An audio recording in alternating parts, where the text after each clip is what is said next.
After white opens with pawn to e4, black moves pawn to e5, white develops knight to f3, and black develops knight to c6, white can respond with the Italian game, playing bishop to c4. This opening gives white a strong early attack against black's vulnerable f7 square, but does not immediately pressure black's center. The Italian game also requires little theory and offers many trapping opportunities.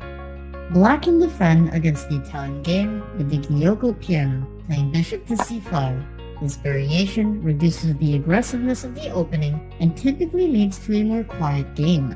Following the main line, white moves pawn to c3, and black moves knight to f6 to attack the undefended e4 pawn. White can then threaten black's bishop with pawn to d4, black takes with its e-pawn, white retakes with its c-pawn, black checks with bishop to d4, and white blocks the bishop with bishop to d2. Black can respond by taking with bishop to d2, white retakes with its knight, and black can play d5 to prevent white's central pawns from pushing forward. White can now take d5 with its e-pawn, black retakes with knight to d4, white develops queen to b3 to add pressure to the d5 knight, black can move knight to e7, white castles, white moves rook to e1, and black moves pawn to c6. At this point, white has more freedom and can easily activate the other rook, but has an isolated d-pawn that black may exploit. Alternatively, if white wants a slower and more positional play, they can proceed with the Giuoco pianissimo, moving pawn to b3 to protect e4.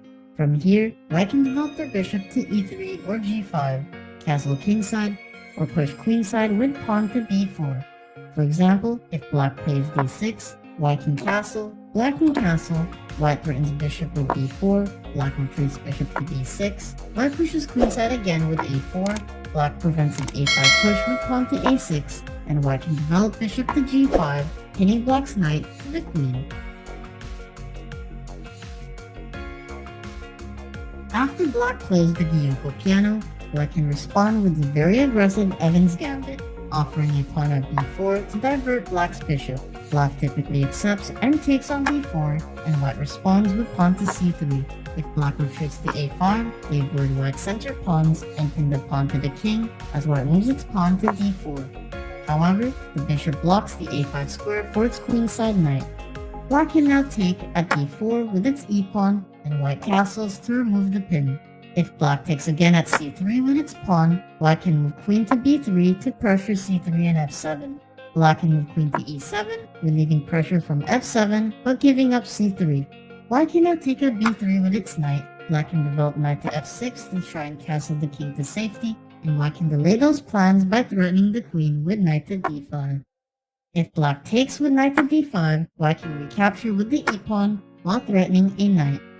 If black moves to b4, white can pin the queen to the king with rook to e1, and if black moves to d8, white can attack the queen with bishop to a3. At this point, white has a lot of developed pieces ready for attack, whereas black's pieces are very cramped. So, instead of black taking at c3, black can move bishop to b6 to defend its d-pawn.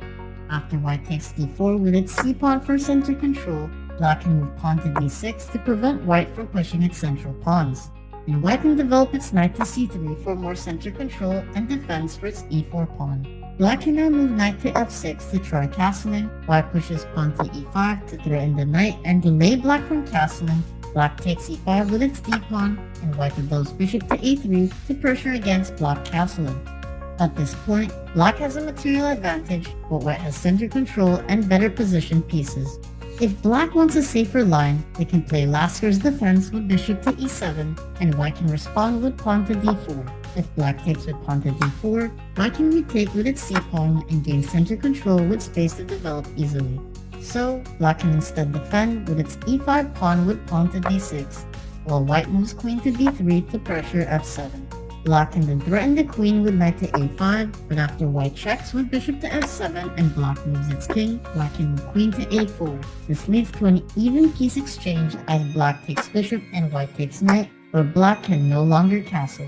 There are many more variations of the Evans Gambit, but black can also decline the gambit entirely with bishop to b6, pressuring the center and white's kingside squares such as f2. By declining the gambit, black also avoids a lot of theory and can position itself into a less aggressive line. Next, white will respond with pawn to a4 and black can move pawn to a6 so that its bishop can retreat without losing control of its long diagonal. Black can respond very aggressively with a conquest attack, which eventually delays black's queenside development and threatens its kingside, starting with knight to c3. Black then moves knight to f6 to create space for castling. White pushes pawn to d4 for center control. Black takes d4 with its e-pawn, and white launches the conquest attack with knight to d5. After black takes the knight with a knight to f6, white retakes with its e-pawn, and black can check with queen to e7. Although white can castle, they can instead move king to f1 because they can still get some counterplay later on. Next, black moves knight to e5 to escape white's d-pawn, and white pushes pawn to d6. If black takes with pawn to d6, white moves bishop to d5, black castles, white develops bishop to g5 to threaten the queen, and black retreats its queen to e8. At this point, black has a material advantage but has poor pawn structure on the d-file, and it is difficult for black to develop many of its pieces. Black can also counter the Italian game with the aggressive two knights defense, playing knight to f6. White typically responds with knight to g5, targeting the f7 square. Black moves pawn to d5 to threaten the bishop, and white is forced to take d5 with its e-pawn. Black then moves knight to a5, escaping the d5 pawn while attacking white's bishop. White responds by checking with bishop to b5. Black can block with pawn to c6. White takes c6 with its d-pawn. Black retakes with its b-pawn while threatening the bishop, and white retreats its bishop to e2. At this point, white has a material advantage, but is placed on the defensive early in the game, while black has better development. Alternatively, white can respond to black's two knights defense with the more quiet move pawn to d3, which protects e4. Black can then develop bishop to e7, both sides castle, and white moves pawn to a4 to expand the queenside while giving its bishop space to retreat. Black can then move pawn to d6 to support e5, white moves pawn to a5, and black moves pawn to a6. At this point, black can prepare to break open the center with pawn to d5, or after removing white's pin on f7, prepare to push pawn to f5 to open the f-file for attacking chances. On the other hand, white can prepare to break open the center with pawn to d4 with moves like rook to e1, knight to g3, or pawn to c3.